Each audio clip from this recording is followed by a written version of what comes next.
ازيكم عاملين ايه؟ النهارده حلقتنا عن ازاي نقدر نعمل فقاسة عشان نشوف المنظر الجميل ده عندنا في البيت. لو احنا بنربي طيور وعايزين نفقس البيض عندنا، نحضن البيض لحد ما يفقس، سواء بالطيور او اي طيور عموما عندنا، سواء زينة او فراخ او الكلام دوت، او حتى لو حيوانات زي الزواحف والكلام دوت لو احنا بنربي سلاحف او غيره. طيب، زي ما انتم شايفين كده، دي اول حاجة عندنا بدائية بس قلنا نتفرج عليها، بحيث ان احنا وهنمشي بقى بالخطوات ازاي نقدر نعمل فقاسة يدوي في البيت بخطوات بسيطة وبكل المتطلبات بتاعتها، وايه اللي احنا محتاجين نشتريه ونوفره عشان نقدر نعمل الفقاسة في البيت. في الفيديو هنشرح كل حاجة بإذن الله بطريقة بسيطة وبطريقة ميسرة وبالخطوات. أول حاجة هنجيب عندنا بوكس فلين أو علبة بلاستيك من اللي هي بتاعة المطبخ، اللي هي بتاعة التلاجات الكبيرة دي، بتاعة الخزين، ونبتدي نشتغل. احنا جايبين البيض بتاعنا اهو، معانا بيض بلدي وبيض بط وبيض رومي. هنجرب نحضن كله وان شاء الله نشوف ايه اللي هيحصل معانا. زي ما انتم شايفين ده بوكس فلين وليه غطا عندنا، هو الفلين دوت حلو. وانا جايب يعني جايب من فوق السقف كده بدل الغطا وش اكريليك او ازاز، بحيث ان انا اقدر اتابع من غير ما افتح كل شويه. اول حاجه بنحتاجها في الفقاسه او اهم العوامل والاساسيات بتاعتها ان احنا يبقى عندنا لمبه بتطلع حراره او مصدر حراره. طيب، مصدر الحراره احنا نقدر نوفره من كذا حاجه، وهو عباره عن حاجه زي اللي انا موريها لكم دلوقتي دي، وهي لمبه سيراميك. طيب، اللمبه السيراميك دي ايه ميزتها؟ ميزتها ان هي بتطلع حراره بدون اضاءه وعمرها كبير، وبتقدر تعيش معانا فتره كبيره، على عكس اللمبات الصفراء او مصادر التدفئة اللي ممكن تبوظ مننا في ساعتها. وبيبقى تحت اللمبة بنحط عبارة عن طبق او علبة فيها مية، وبيبقى معانا ترمومتر زي اللي انتوا شفتوه، ومعانا الترمومتر دوت بسلك، بحيث ان احنا نقدر نتابع بيه الحرارة من بره ومن جوه. السلك بتاعه بيبقى جنب البيض، ودرجة الحرارة في الترمومتر نفسه بيقيس درجة الحرارة بره في المكان اللي هو فيه، والسلك بيقيس في المكان اللي هو في الفقاس. طيب، درجة الحرارة بنظبطها وبنحاول نظبطها بتبقى على 37.5. من العوامل اللي بتأدي لنجاح العملية أو التجربة إن احنا البيض ما يبردش مننا. طيب، الفقاسة اللي قدامك دي كان ناقصها حاجة واحدة بس، وهي ان احنا نبتدي نعمل ايه؟ ان احنا نجيب حاجة اسمها ترموستات، بحيث ان هو نظبطه على درجة الحرارة المطلوبة اللي هي 37 مثلا وخمسة او ونص، او الدرجة اللي احنا طالبينها. انا هنا كنت ظابطها المفروض عشوائي، بس الترموستات افضل حاجة فيه ان هو اول ما الحرارة هتوصل لدرجة الحرارة اللي انت طالبها هيبتدي يقفل لوحده الحرارة، واول ما درجة الحرارة تنزل هيرجع يشغلها لك تاني. طيب، احنا جبنا البيض اللي قدامكم زي ما انتم شايفين كده، ومعانا القلم، وهنبتدي نكتب عليه التاريخ بتاع التحضير من اول يوم، علشان نقدر نتابع. بعد 5 ايام نكشف على البيض اللي فيه عروق وشغال بنسيبه، والبيض الفاضي بنشيله ونرميه علشان ما يبصش ويفسد ويبوظ المكان. بنكتب على البيضة التاريخ بتاعها، وبنكتب عليها علامة اكس مثلا او اي علامة من الناحية التانية، بحيث ان احنا نبقى عارفين وش البيضة وظهر البيضة، بحيث ان احنا ايه التقليب عندنا هيكون يدوي. طيب، ايه وظيفة التقليب؟ التقليب بيساعد على ان البيضة تبتدي الكتكوت يفضل عايش فيها، وان هو يبتدي يكبر ولحد ما يتكون ويفقس على خير. طيب، انا كنت بغير ده، يعني كنت بقلب البيض امتى؟ كنت بقلب مرة الصبح ومرة بالليل، ولو عرفنا نقلبه 3 4 مرات يبقى خير وبركة. بنكتب التاريخ، وبنعمل العلامة التانية في ظهر البيضة، بحيث ان احنا نبقى عارفين الوش النهاردة كانت البيضة على العلامة ايه، عشان نقدر عرفنا احنا قلبناها ولا لا. ونبتدي نرص البيض عندنا في الفقاسة. بنفرش الأرضية مثلا تبن أو نشارة خشب أو أيا كان، بحيث إن أنت تبقى الأرضية يعني ثابتة، والبيض يترص عليها. بعد ما يعني بنبتدي نعلم على البيض بتاعنا كله بالتواريخ بتاعته، عشان كل بيض انت حاطه تبقى عارف ده تاريخ ميعاده امتى وتاريخ الفأس بتاعه امتى، وتبتدي تحسب له مثلا زي الفراخ 21 يوم وهكذا، بحيث ان انت تبقى متابع وتبقى عارف ميعاد الفأس بتاعك امتى، علشان خاطر وقت ميعاد الفأس بيبقى فيه ساعات كتاكيت ما بتقدرش تطلع من البيضة، فبتضطر ان انت تساعدها. لو اتسابت يوم واحد بعد الفأس في قلب البيضة ومعرفتش تطلع فهي بتموت. فاحنا بنبقى عارفين الميعاد، بحيث ان احنا نبقى ايه يعني متابعين البيض بتاعنا، ونبتدي نشوف درجات الحرارة بتاعته مظبوطة ولا لأ، والدنيا بتاعته تمام. وأول ما يجي ميعاد الفأس نبقى احنا عارفين إن احنا خلاص منتظرين إيه، إن البيض يفقس. ممكن يزيد يوم وممكن يقل يوم عادي، بس المهم ان انت تبقى متابع وعارف ومتابع البيضة بتاعتك وشايف الكتكوت عايش جواها ولا لا. بنبتدي نرص البيض زي ما احنا عايزين بالطريقة اللي تريحك وتعجبك. واهم حاجة زي ما بنقول هو مصدر الحرارة.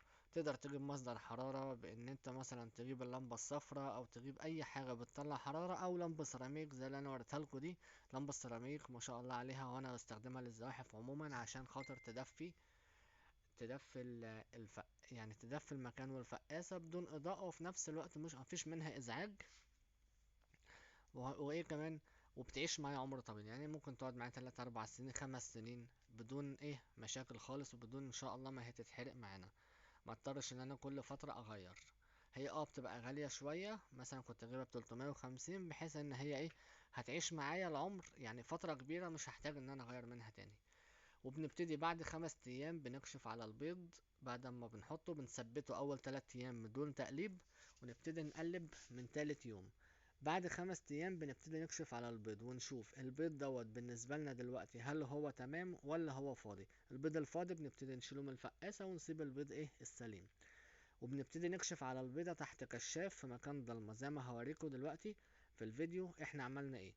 ان احنا بنجيب البيضة ونحطها على كشاف الموبايل، ونبتدي نبص عليها ونفحصها.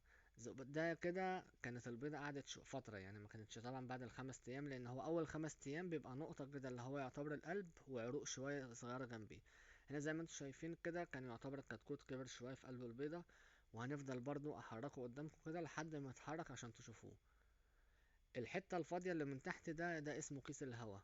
البيضة عموما مش مصمتة، البيضة فيها يعني بيبقى فيها مسام. فاحنا ما نفتكرش ان البيضة لو مثلا حتة البيضة ديت ان هي مثلا حجر او حاجة زي كده، لا احنا لازم في الفقاسة من العوامل بتاعة التفقيس ان احنا يبقى البيضة عندنا درجة الحرارة مظبوطة والرطوبة مظبوطة، وفي نفس الوقت يبقى في تهوية. احنا ممكن نجيب لمبة، مع اللمبة نجيب اللي هي المروحة بتاعة الكمبيوتر ونبتدي نحطها بحيث ان هي توزع الهواء، ويبقى درجة الحرارة متناسقة اكتر في المكان دوت. زي ما انتم شايفين دي كانت النتيجة. طلعت معانا ما شاء الله الانتاج كان زي العسل. كبس واحد او اتنين طلعت معانا الرومي وطلعت معانا كتاكيت، بس بيض البط كان للأسف فاضي، فاضطرينا ان احنا خلاص شلناه وما كملش معانا. بس ان شاء الله ايه جربناه في موسم تاني وما شاء الله كان زي الفل، بس كان ساعتها يعني كان في مشاكل في ان الذكورة ما خصبتش البيض. اهم حاجة زي ما قلنا كده وان احنا بنتعلم من بعضنا. الفقاسة متطلباتها علبة او بوكس فلين زي ما انتم شايفين، ان انتوا تبقوا بس موفرين حاجة تحتفظ بالحرارة والرطوبة، وفي نفس الوقت تبقى مغلقة بحيث ان انت تعرف تتحكم في الحرارة بتاعتها. ومعانا لمبة للتدفئة ومصدر حرارة وعلبة فيها مية. ومعانا اسمه مروحة مثلا او ترموستات، دول يبقوا كملوا التجربة. والتقليب بيبقى باليدوي. في فقاسات بتبقى التقليب فيها اوتوماتيك، ده براحتنا لو احنا قادرين عندنا المقدرة ان احنا نعملها تمام. اليدوي مش بالنسبة لي ما كانتش متعبة ولا اي حاجة. وبحط علبة زي ما انتم شايفين كده ان الكتكوت بعد ما يطلع من البيضة بسيبه في الحضانة مع البيض، بحيث مثلا 24 ساعة 48 ساعة جسمه ينشف ما يتعرضش لأي هواء ولا نزول درجة الحرارة بتاعته. بيفضل قاعد في المكان. وبعد 24 ساعة ببتدي أقدم مثلا مية بعسل أسمر بحيث إن هي ترفع المناعة وتخليهم يفوقوا، بيبقوا عطشانين طبعا. وابتدي اديهم العلف بتاعهم وخليهم اول ما يشدوا حيلهم ونبتدي ايه نعزلهم ونسيب الفقاسة زي ما هي شغالة ونكمل ونبقى نحط بيض جديد وهكذا.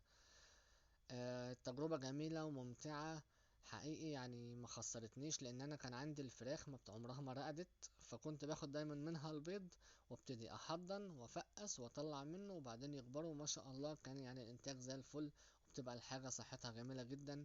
وكفاية فرحتك وانت مثلا بتفقس البيضة وبتلاقي ما شاء الله ان الكتكوت طلع من تحت ايديك انت.